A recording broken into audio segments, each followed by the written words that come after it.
பிரியமானவர்களே, இயேசு கிறிஸ்துவின் நாமத்தில் நான் உங்களை வாழ்த்துகிறேன். ரொம்ப அருமையான இடல எருசலேம் பட்டணம் முழுமையா உங்களுக்கு தெரியுதா? பிரம்மாண்டமான ஒரு பெரிய பட்டணம். இந்த பட்டணம் சரித்திரபூர்வமான முக்கியமான ஒரு பட்டணம். இந்த பட்டணத்துல தான் இயேசு கிறிஸ்து வந்து ரத்த சிந்தி மரித்தார். இங்கேதான் அவர் உயிரோடு கூட எழுந்தார். இந்த பட்டணத்துல தான் ஆவியானவர் பொருளிந்தருளப்பட்டு முதல் திருச்சபை ஸ்தாபிக்கப்பட்டு உலகமெல்லாம் சபை பெருகினது. இந்த பட்டணத்துல தான் இயேசு திரும்பவும் வந்து 1000 வருஷம் அரசாட்சி செய்ய போகிறார். அதனால் இது மகாராஜாவின் நகரம் என்றும் அழைக்கப்படுகிறது. இந்த பட்டணம் உங்களுக்கும் எனக்கும் கூட முக்கியமான பட்டணம் இல்லை. நம்முடைய இயேசு ரத்த சிந்தி மரித்து உயிர்த்தெழுந்த ஒரு இடம் அல்லவா? சரி, இன்றைக்கு ஆண்டவர் எனக்கு என்ன வார்த்தை வைத்திருக்கிறார் அப்படின்னு நினைக்கிறீங்களா? சகரியா 2ஆம் அதிகாரம் 8வது வசனம். உங்களை தொடுகிறவன் அவருடைய கண்மணியை தொடுகிறான்.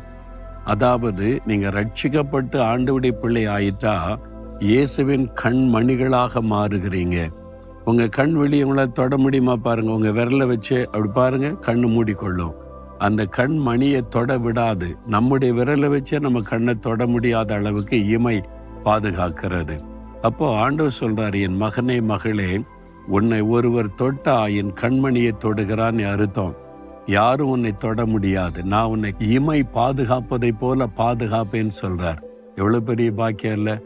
தேவனுடைய கண்மணியாய் இருப்பது, இயேசுவின் கண்மணியாய் இருப்பது எவ்வளவு பெரிய பாக்கியம். நீங்க சொல்லணும், ஆண்டவரே உம்முடைய கண்மணியாக என்னை வைத்திருக்கிறதற்காய் ஸ்தோத்திரம். ஒரு கண்ணை அந்த இமை பாதுகாப்பதை போல என்னை பாதுகாக்கிறீர். இதுவரைக்கும் ஆண்டவர் பாதுகாத்தார், இனிமேலும் பாதுகாப்பார். நீங்க அவ்வளவு முக்கியமானவர்கள். நம்முடைய கண் ரொம்ப முக்கியமானது சரீரத்திலேயே. அதுவும் அந்த கண் மணி ரொம்ப முக்கியமானது. ஆனால் அந்த இமை பாருங்க, ஒவ்வொரு சின்ன காரியத்துக்கு டக்குன்னு மூடிக்கொள்ளும். பாதுகாப்புறதிலே கவனம் செலுத்தும். அதே மாதிரி ஆண்டவர் உங்களை பாதுகாப்பார். என்ன ஆபத்து உங்களுக்கு? பொல்லாத மனிதர்கள் பயமுறுத்துறாங்களா? பொல்லாத ஆவி எழும்பி நிற்குதா? மந்திரவாதம் உங்களுக்கு விரோதமாக கிரியை செய்தா? பயமுறுத்துறாங்களா? கலங்க பண்றாங்களா? பயப்படாதங்க, ஒருவரும் உங்களை தொட முடியாது. ஆண்டவர் சொல்றாரு, என் கண் மணியை போல உன்னை பாதுகாக்கிற தேவன். கண்ணுல கை வச்சுட்டு ஆண்டவர் சும்மா இருப்பாரா? விட மாட்டார். அதனால பயப்படாதபடி. ஆனா அவருடைய கண்மணியா நீங்க இருக்கிறீங்களான்னு யோசிக்கணும்.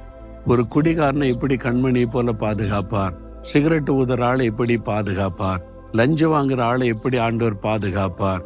அநியாய அக்கிரமம் செய்யற ஆளை எப்படி பாதுகாப்பார்? அப்போ ஆண்டவருக்கு பிரியமான வாழ்க்கை வாழ ஒப்பு கொடுக்கணும். பாவத்தை விட்டு மனம் திரும்பி முடிந்த அளவுக்கு பரிசுத்தமா வாழ முயற்சி பண்ணி அவரை தேடினா நீங்க அவருடைய கண்மணியா இருப்பீங்க. உண்மையா இருக்கிறீங்களா? அப்படி இல்லைன்னா இன்றைக்கு சொல்லுங்க, ஆண்டவரே உம்முடைய கண்மணியாக என்னை வைத்து கொள்ளணும். அதுக்கு என்னை ஒப்பு கொடுக்கிற. இனி இந்த பாவ அக்கிரமங்கள் மீறுதல் எல்லாம் வேண்டாம்.